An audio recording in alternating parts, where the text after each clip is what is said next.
ಕೆಲವೇ ಕ್ಷಣಗಳಲ್ಲಿ ಮಾಜಿ ಮಂತ್ರಿ ಎಚ್.ಡಿ. ರೇವಣ್ಣ ಅವರನ್ನ ಜೈಲಿಗೆ ಶಿಫ್ಟ್ ಮಾಡಲಾಗುತ್ತೆ.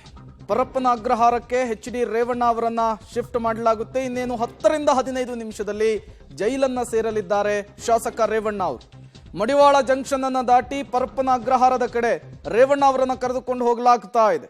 ಇನ್ನೇನು 15 ರಿಂದ 10 ನಿಮಿಷಗಳ ಒಳಗೆ ಪರಪ್ಪನ ಅಗ್ರಹಾರವನ್ನ ಪೊಲೀಸರು ರೀಚ್ ಆಗ್ತಾರೆ.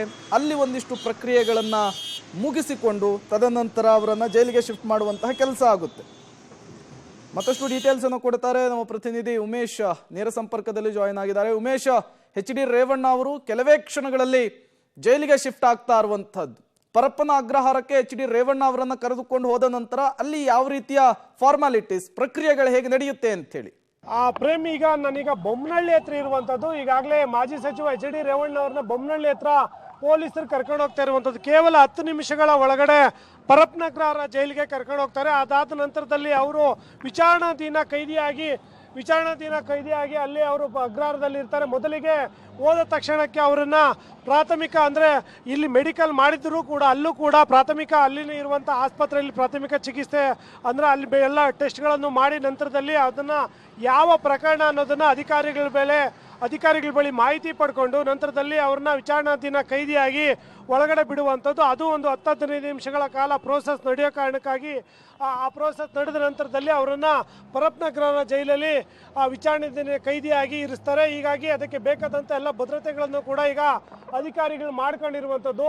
ಯಾವಾಗ ಕೋರ್ಟಲ್ಲಿ ಏನು ನ್ಯಾಯಾಂಗ ಬಂಧನಕ್ಕೆ ಅಂತ ಆದೇಶ ಆಯಿತು, ಎಲ್ಲ ಕಡೆಗಳಲ್ಲೂ ಕೂಡ ಝೀರೋ ಟ್ರಾಫಿಕ್ ಮುಖಾಂತರ ಅವರನ್ನು ಕರ್ಕೊಂಡು ಹೋಗ್ತಾ ಇರುವಂಥದ್ದು. ಈಗ ಇನ್ನೇನು 5-10 ನಿಮಿಷಗಳಲ್ಲಿ ಪರಪ್ಪನ ಅಗ್ರಹಾರ ಜೈಲಿಗೆ ಕರ್ಕೊಂಡು ಹೋಗ್ತಾರೆ. ಜೈಲ್ ಹತ್ರ ಕೂಡ ಸಾಕಷ್ಟು ಪೊಲೀಸ್ ಭದ್ರತೆ ಮಾಡ್ಕೊಂಡಿರುವಂಥದ್ದು. ಯಾವುದೇ ರೀತಿಯ ಅಹಿತಕರ ಘಟನೆ ನಡೀಬಾರ್ದು ಅನ್ನೋ ನಿಟ್ಟಿನಲ್ಲಿ ಎಲ್ಲ ರೀತಿಯ ಸಿದ್ಧತೆ ಮಾಡ್ಕೊಂಡಿದ್ದಾರೆ. ಕೇವಲ 10 ನಿಮಿಷಗಳಲ್ಲಿ ಮಾಜಿ ಸಚಿವರಾದಂಥ ಎಚ್.ಡಿ. ರೇವಣ್ಣವರು ಪರಪ್ಪನ ಅಗ್ರಹಾರ ಜೈಲು ಸೇರ್ತಾರೆ. ನಂತರದಲ್ಲಿ ಅಲ್ಲಿ ಏನು ಈ ಪ್ರಕರಣಕ್ಕೆ ಸಂಬಂಧಪಟ್ಟ ಹಾಗೆ ಅಧಿಕಾರಿಗಳು ಒಂದಷ್ಟು ಮಾಹಿತಿಗಳನ್ನು ಕೊಟ್ಟು ನಂತರದಲ್ಲಿ ಅವರಿಗೆ ಮೆಡಿಕಲ್ ಏನು ಮಾಡಿಸ್ಬೇಕು, ಮೆಡಿಕಲ್ ಕೊಟ್ಟ ನಂತರದಲ್ಲಿ ಅವರಿಗೆ ವಿಚಾರಣಾಧೀನ ಕೈದಿ ನಂಬರ್ನ ಕೊಟ್ಟು ಇವತ್ತು ರಾತ್ರಿ ಅಲ್ಲಿ ಉಳ್ಕೊಳ್ಳುವಂಥದ್ದು. ಪ್ರೇಮ್, ಉಮೇಶ್, ನ್ಯಾಯಾಂಗ ಬಂಧನದಲ್ಲಿರುವಂತಹ ಎಚ್.ಡಿ. ರೇವಣ್ಣನವರನ್ನ ವಕೀಲರು ಅಥವಾ ಅವ್ರಿಗೆ ಸಂಬಂಧಪಟ್ಟವ್ರು ಯಾರಾದರೂ ಭೇಟಿ ಆಗ್ಲಿಕ್ಕೆ ಅಥವಾ ಮಾತನಾಡಿಸ್ಲಿಕ್ಕೆ ಅವಕಾಶ ಇರುತ್ತಾ, ಹೇಗೆ ಅಂತ?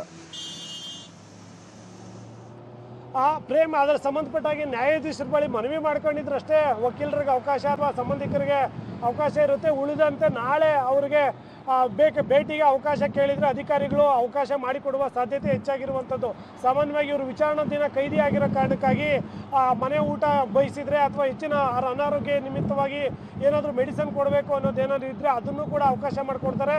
ಉಳಿದಂತೆ ವಕೀಲರಾಗ್ಬೋದು ಅಥವಾ ಅವರ ಕುಟುಂಬಸ್ಥರು ಏನಾದರೂ ಭೇಟಿಗೆ ಇಚ್ಛೆಪಡಿಸಿದರೆ ಅವರು ಅಧಿಕಾರಿಗಳ ಸೂಚನೆ ಮೇರೆಗೆ ಅವರಿಗೆ ಅವಕಾಶ ಕೊಡುವ ಸಾಧ್ಯತೆ ಇರುವಂಥದ್ದು. ಹಾಗಾಗಿ ಆ ಸಂಬಂಧಪಟ್ಟ ಹಾಗೆ ಮೇಲಧಿಕಾರಿಗಳು ಗಮನಕ್ಕೆ ತಂದು ಎಲ್ಲ ರೀತಿಯ ಅವಕಾಶ ಮಾಡಿಕೊಡ್ಬೋದು. ಉಳಿದಂತೆ ಸಾಮಾನ್ಯ ಕೈದಿಗೆ ಏನು ಚಿಕಿತ್ಸೆ ಅಥವಾ ಅವ್ರಿಗೆ ಯಾವ ರೀತಿಯಾಗಿ ಕೊಡ್ತಾರೆ ಅದೇ ರೀತಿಯಾಗಿ ಮಾಜಿ ಸಚಿವರಿಗೂ ಕೂಡ ಅದೇ ರೀತಿಯಾಗಿ ಟ್ರೀಟ್ಮೆಂಟ್ ಇಲ್ಲಿ ಪರಪ್ಪನ ಅಗ್ರಹಾರ ಜೈಲಲ್ಲಿ ಇರುವಂಥದ್ದು. ಹಾಗಾಗಿ ಪೊಲೀಸರು ಕೂಡ ಅದಕ್ಕೆ ಬೇಕಾದಂಥ ಸಿದ್ಧತೆಯನ್ನು ಮಾಡ್ಕೊಂಡಿದ್ದಾರೆ. ಅಧಿಕಾರಿಗಳು ಅಂದರೆ ಪರಪ್ಪನ ಅಗ್ರಹಾರ ಜೈಲಿನ ಸಿಬ್ಬಂದಿ ಕೂಡ ಇದ್ರ ಬಗ್ಗೆ ಮಾಹಿತಿಯನ್ನು ಕಲೆಕ್ಟ್ ಮಾಡಿ ಇದಕ್ಕೆ ಬೇಕಾದಂಥ ಪ್ರೋಸೆಸ್ ಏನೈತೆ ಆ ಪ್ರೋಸೆಸ್ ಮಾಡೋದಕ್ಕೆ ಎಲ್ಲ ಸಿದ್ಧತೆ ಮಾಡ್ಕೊಂಡಿದ್ದಾರೆ.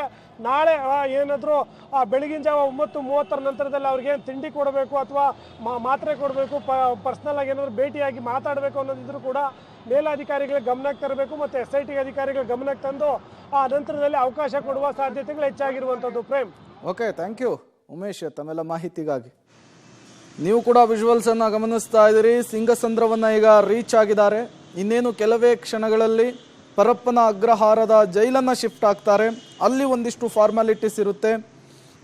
ಹೆಲ್ತ್ ಚೆಕಪ್ ಆಗಿರಬಹುದು, ಜೊತೆಗೆ ಯಾವ ಪ್ರಕರಣದಲ್ಲಿ ಅವರು ಬಂದಿದ್ದಾರೆ, ಜೊತೆಗೆ ಅವರಿಗೆ ಯಾವ ನಂಬರನ್ನು ಕೊಡಬೇಕು, ಎಲ್ಲದರ ಬಗ್ಗೆಯೂ ಕೂಡ ಒಂದಿಷ್ಟು ಪ್ರಕ್ರಿಯೆಗಳಾದ ನಂತರ ಅವರನ್ನ ಸೆಲ್ಗೆ ಹಾಕುವಂತಹ ಕೆಲಸ ಆಗುತ್ತೆ.